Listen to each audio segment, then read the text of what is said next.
बोलिए राधा कृष्ण भगवान की, राधा कृष्ण भगवान की। परम पूज्य गहरा गुरु महाराज की, परम पूज्य गहरा गुरु महाराज की। भारत माता की, छत्तीसगढ़ महतारी की, कंवर समाज की, कंवर समाज की। हाँ, आज पमसाला कंवर धाम की इस पवित्र भूमि में कंवर समाज के 3 दिवसीय मकर संक्रांति मेला के आज द्वितीय दिवस के कार्यक्रम में मंच में विराजमान पूज्य बब्रुवाहन जी महाराज, हमारे समाज के गौरव, जो अनेकों पदों में रहकर जन सेवा का कार्य कर रहे हैं, किए हैं, ऐसे श्री नंद कुमार साई जी, कंवर समाज के अध्यक्ष श्री भरत साई जी, हमारी धर्मपत्नी श्रीमती कौशल्या साई जी, पत्थल गांव की विधायक महोदया और सरगुजा विकास प्राधिकरण की उपाध्यक्ष श्रीमती गोमती साई जी, सरकार के पूर्व मंत्री श्री सत्यानंद राठिया जी, इस क्षेत्र के पूर्व विधायक रोहित कुमार साई जी, पूर्व कमिश्नर श्री MS पैकरा जी, पूर्व IG और कंवर समाज के पूर्व अध्यक्ष श्री RP साई जी, कंवर समाज के पूर्व अध्यक्ष श्री RN साई जी, महिला प्रकोष्ठ की अध्यक्ष श्रीमती स्वधा साई जी, पत्रापाली से पधारे समाज के वरिष्ठ मामा श्री रामचंद्र बड़ाइक जी, हमारे मामा श्री शालिग्राम साई जी, समाज के पूर्व अध्यक्ष सुबल साई जी, कंवर समाज के सरगुजा संभाग के अध्यक्ष संजय सिंह जी, भजन साई जी, और आज के इस कार्यक्रम का बहुत अच्छे से संचालन कर रहे अशोक साई जी, मंच में विराजमान सभी हमारे समाज के पदाधिकारीगण, और इस सम्मेलन में छत्तीसगढ़, झारखंड, उड़ीसा और भी प्रदेशों से आए होंगे सभी हमारे समाज के सगा बंधु, मातृशक्ति माताएं, बहनें, युवा साथियों, भाई और बहनों और मीडिया के मित्रों, सबसे पहले आज के इस कार्यक्रम में मैं हृदय से आप सभी लोगों का स्वागत करता हूं, अभिनंदन करता हूं। मुझे आने में थोड़ी देरी हुई, इसके लिए हम क्षमा चाहेंगे। आज तातापानी में तातापानी महोत्सव जो 3 दिन का चलता है, उसका भी शुभारंभ किए। काफ़ी लंबा चौड़ा कार्यक्रम हो गया। उसके बाद बलरामपुर जिला हेडक्वार्टर में जिला भारतीय जनता पार्टी का नवनिर्मित कार्यालय का उद्घाटन था, और इस तरह से यहाँ आने में देरी हुई। और मुझे कल आना था, 15 जनवरी को यहाँ पर आना था, लेकिन कल हमारे छत्तीसगढ़ में हमारे देश के उपराष्ट्रपति माननीय श्री जगदीप धनखड़ जी का शुभागमन हो रहा है, और उनके साथ हमको रहना है। इसलिए एक दिन पहले आज ही हम आप लोगों के बीच में आप सबों का दर्शन लाभ करने के लिए यहाँ पर आ गए हैं। और आज इस अवसर पर यहाँ पर जसपुर जिला में करीब 85 करोड़ रुपये के विकास कामों का लोकार्पण और भूमि पूजन भी किए हैं। मैं समस्त जिलावासियों को बधाई, शुभकामना भी देना चाहूँगा। और इसके पहले कुछ ही दिन पहले हम कुनकुरी आए थे, और कुनकुरी में 500 करोड़ से ज़्यादा विकास कामों का लोकार्पण और भूमि पूजन किए थे। आज 85 करोड़ का विकास काम का फिर लोकार्पण भूमि पूजन कर रहे हैं, किए हैं। तो जिले वासियों को बहुत बहुत बधाई, शुभकामनाएं। और आज जो भूमि पूजन लोकार्पण किए हैं, इसमें कई महत्वपूर्ण सड़कें हैं और बहुत सारे काम हैं। निश्चित रूप से जिले को इससे लाभ होगा। और हमारा ये कंवर समाज का मकर संक्रांति के अवसर में ये 3 दिनों का इस सम्मेलन, ये संक्रांति मेला, ये बहुत पुरानी मेला है। बहुत वर्षों से ये मेला लगते आ रहा है और हम देख रहे हैं कि दिनों दिन इसकी भव्यता बढ़ रही है।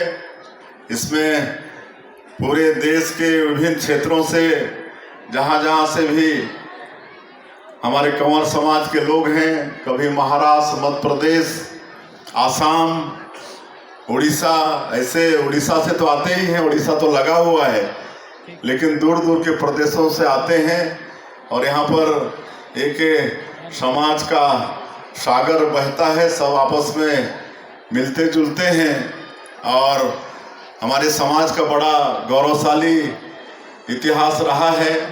सीताराम कंवर जैसे महान स्वतंत्रता संग्राम सेनानी भी हुए हैं। आज साधु साई को भी नमन करते हैं, जो अध्यक्ष के रूप में समाज को मजबूत करने का काम किए। आदरणीय JL पैकरा, जो आजीवन हमारे समाज के संरक्षक रहे और नौकरी में रहते हुए भी समय निकालकर पूरे प्रदेश में कंवर समाज का संगठन खड़ा की। ऐसे JL पैकरा, उनको भी नमन करते हैं। तो ऐसे और भी कई हमारे समाज के मूर्धन्य व्यक्ति हुए, जिन्होंने इस समाज को परिश्रम करके सींचा, संगठन को मजबूती दी और आज इस संगठन का स्वरूप खड़ा हुआ है।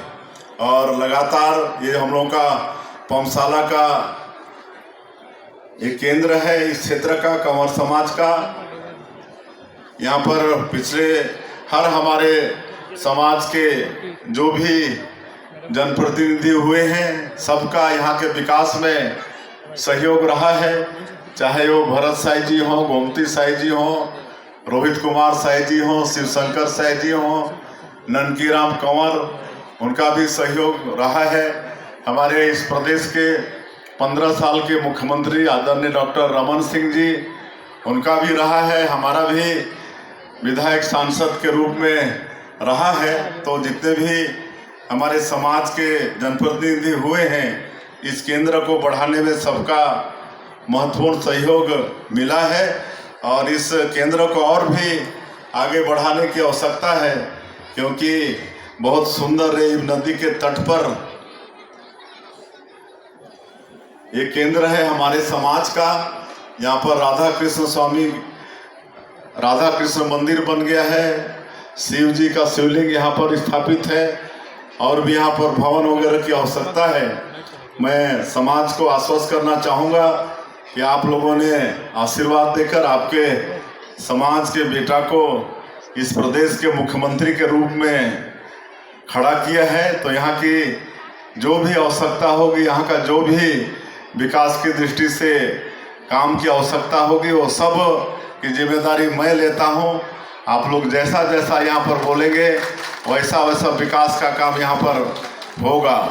लेकिन आज इस समय में एक तो ये जो हम लोग का ये कार्यालय है, ये भी यहाँ पमसाला के गोटिया के द्वारा दिया हुआ जमीन है, लेकिन इधर जो मुख्य रोड है, स्टेट हाईवे है, उधर से हमारा ये टच नहीं है ये कार्यालय का और परेशानी होती है। और इसीलिए इधर जैसे पुल इब नदी का समाप्त होता है, उसके बाद हम लोग इस क्षेत्र को जोड़ सकते हैं, तो उसके लिए एक रोड की आवश्यकता होगी।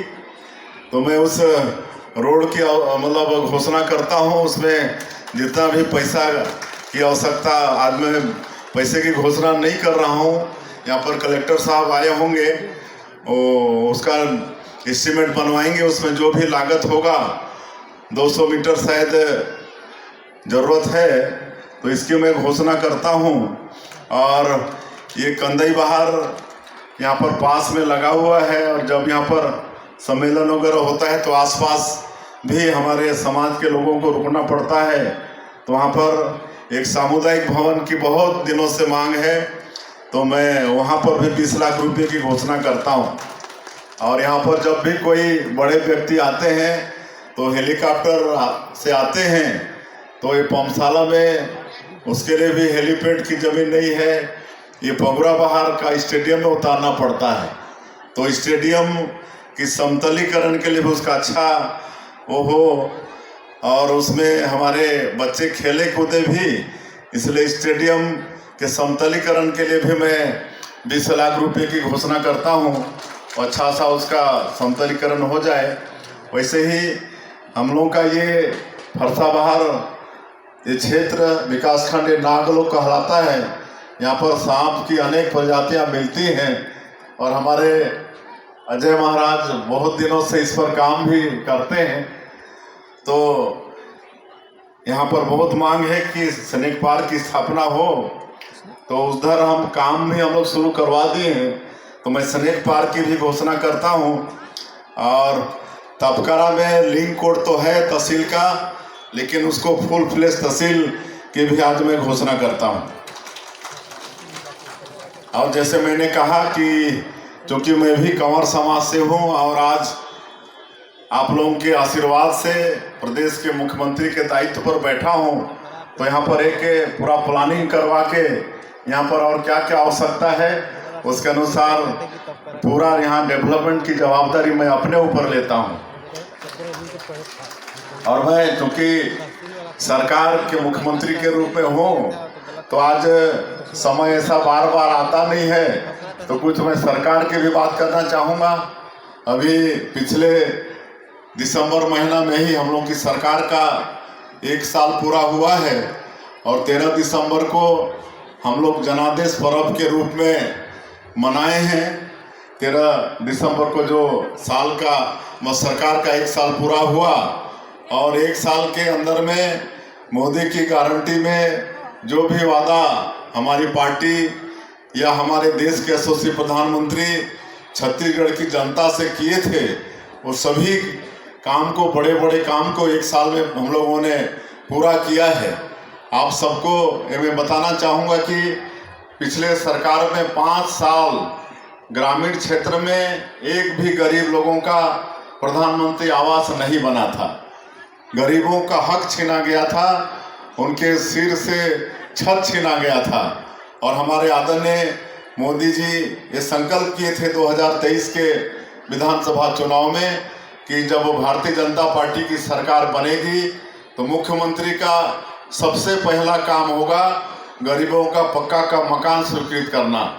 और मुझे बताते हुए गौरव होता है कि 13 दिसंबर 2023 को हम लोग शपथ लिए, और अगले ही दिन, एक दिन देरी के बिना 14 दिसंबर को ही पहला कैबिनेट के बैठक में ही 18 लाख प्रधानमंत्री आवास का स्वीकृति दे दिए।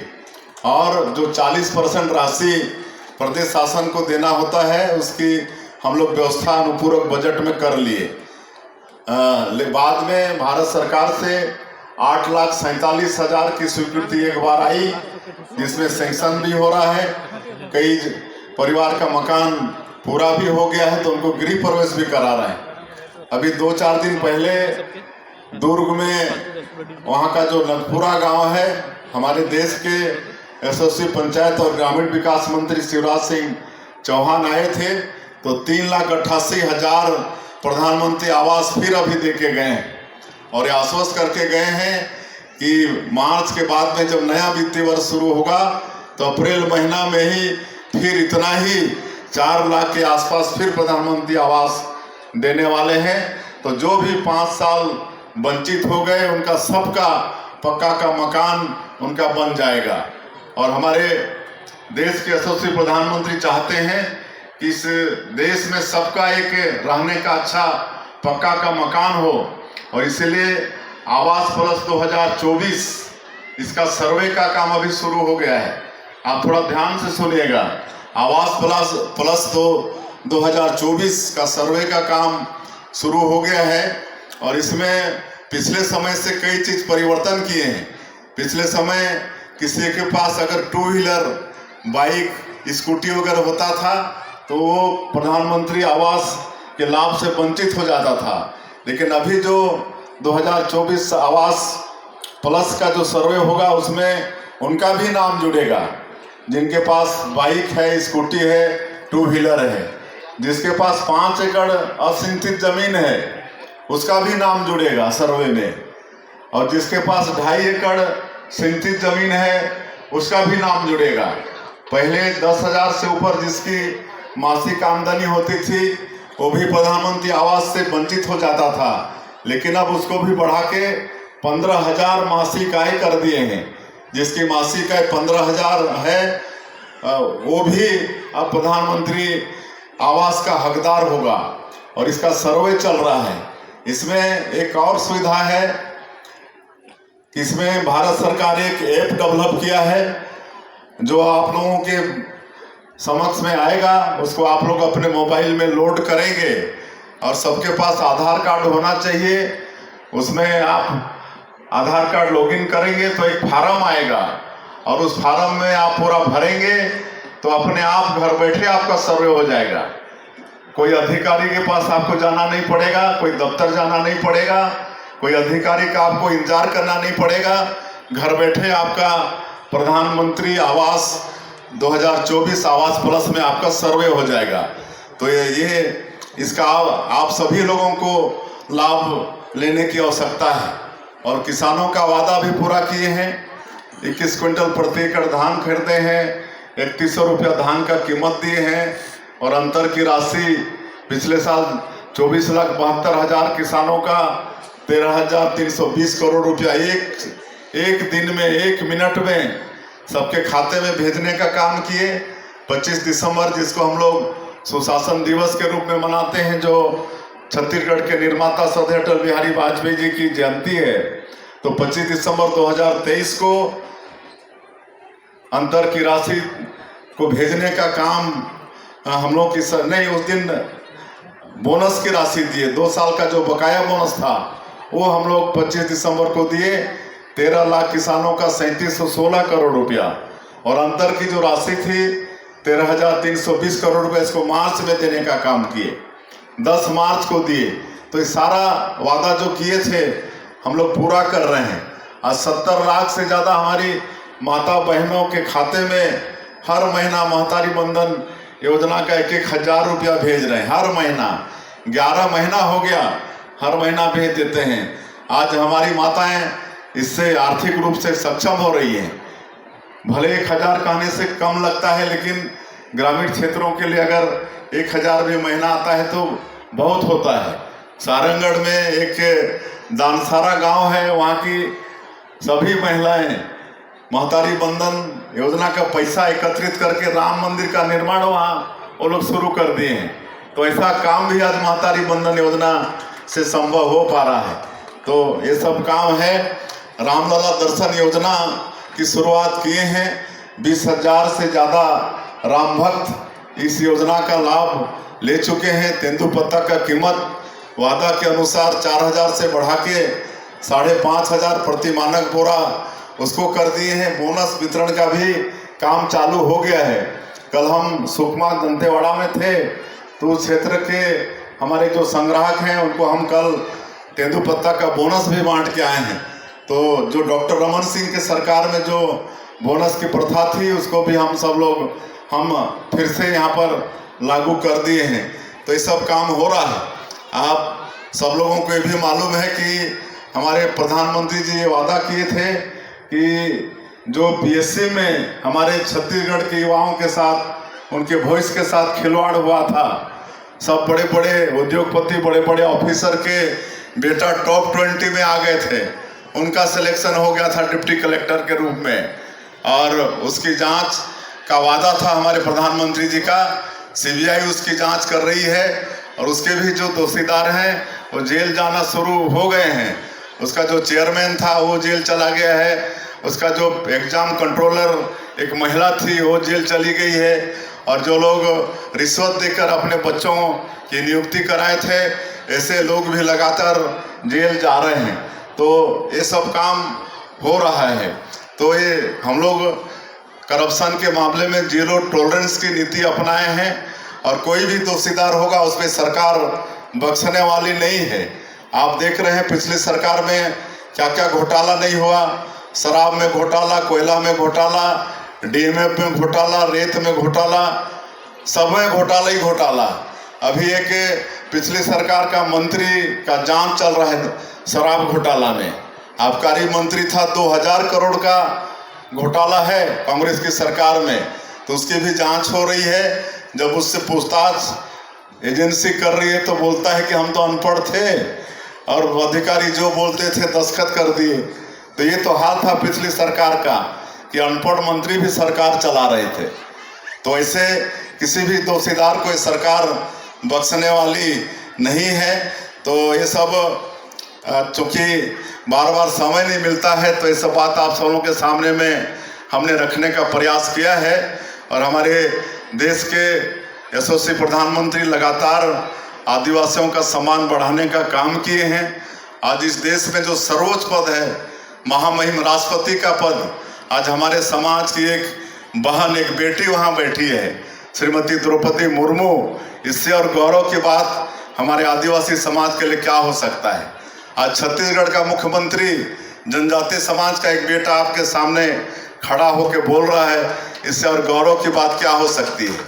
आज अलग से ट्राइबल मंत्रालय का गठन इस देश में करने वाले हमारे छत्तीसगढ़ के निर्माता, इस देश के पूर्व प्रधानमंत्री श्रद्धेय अटल बिहारी वाजपेयी जी, ताकि आदिवासियों का ठीक से विकास हो।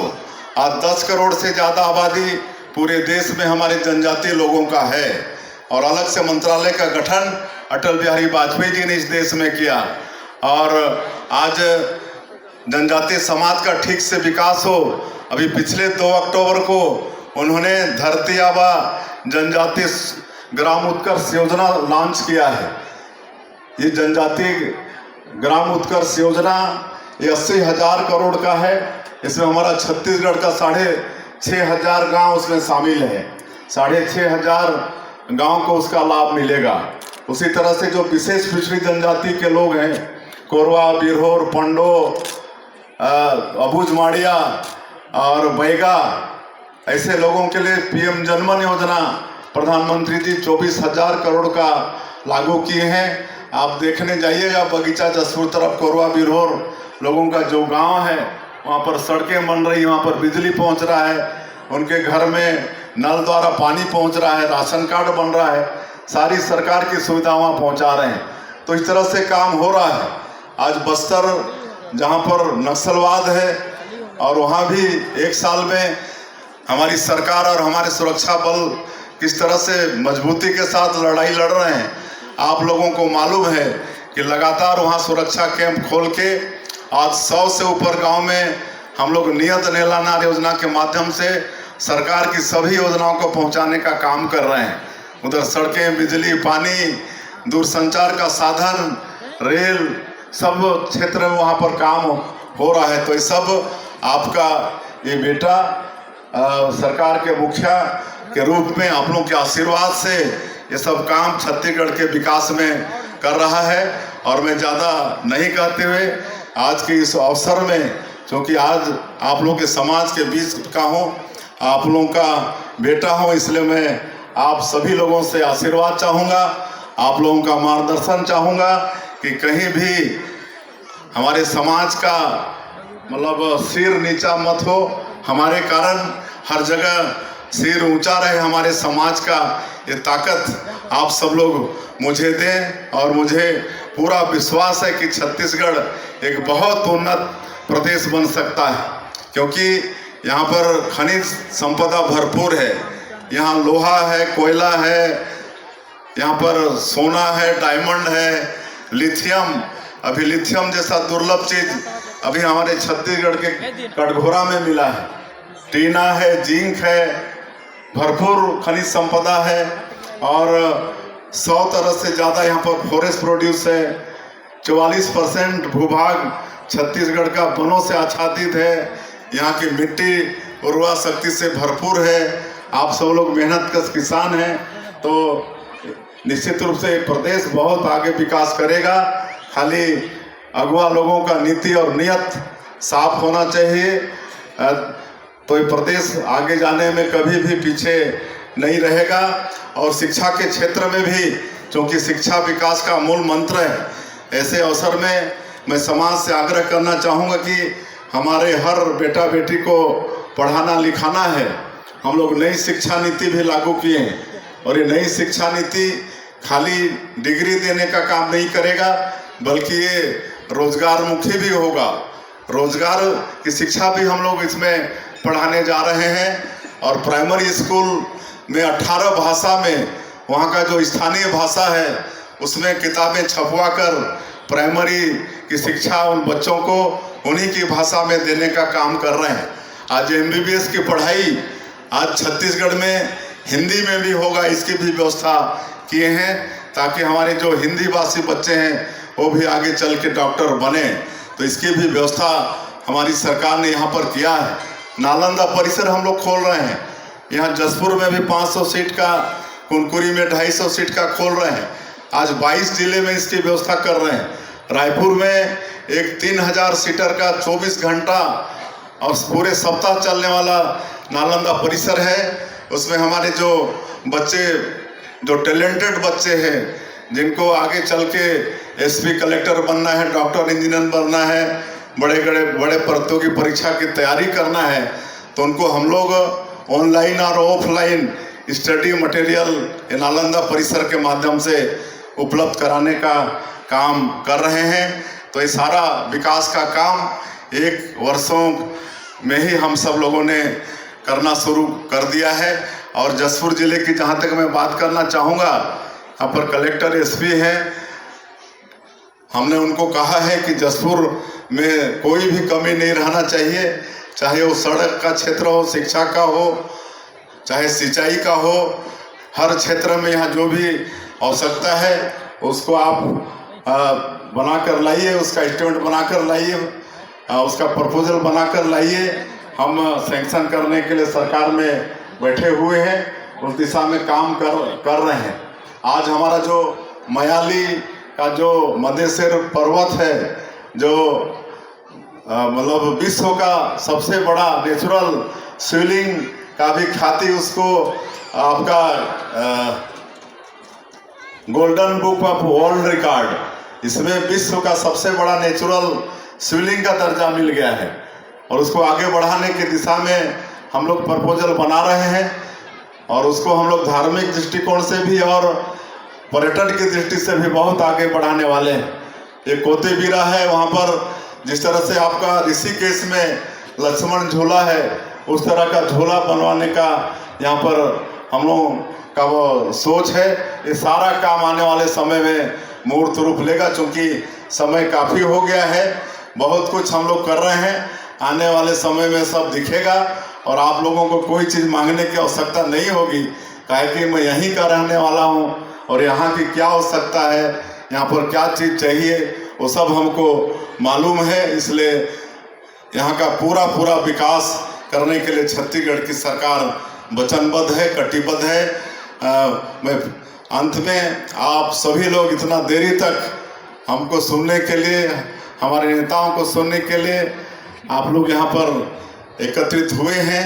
मैं आप लोगों का बहुत बहुत धन्यवाद करते हुए, आप लोगों का हृदय से स्वागत अभिनंदन करते हुए, और आगे भी आप लोगों का मार्गदर्शन और आशीर्वाद मिलता रहेगा, ऐसा विश्वास करते हुए अपनी बात समाप्त करता हूँ। जय हिंद, जय छत्तीसगढ़।